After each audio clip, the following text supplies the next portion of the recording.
right, the overhead squat is a quick test you can utilize to assess your mobility at the mid-back or trunk, hip, knee, and ankle. Okay, so the name is self-explanatory. You are going to grab whatever you got, broomstick, barbell, branch from a tree, doesn't matter, and you're going to shoot it up overhead and perform a deep squat. We're going to assess this from the frontal and sagittal plane, which in layman's terms is just from the front and from the side. Okay, so when we're performing this test from the frontal plane, assessing from the frontal plane rather, we are assessing more so the hips, the knees, and the ankles.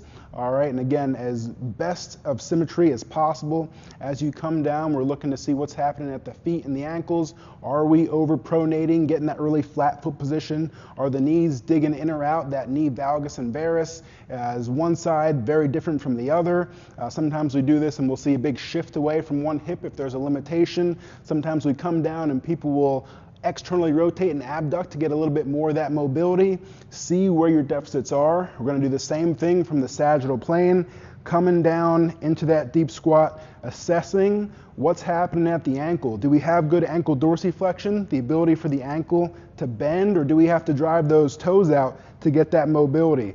Do we feel like there's a block in the hip? Do we feel like the trunk is limited with that extension and has to come forward, which is myself a little bit? Again, do this test, see where your mobility is, see where the deficits are.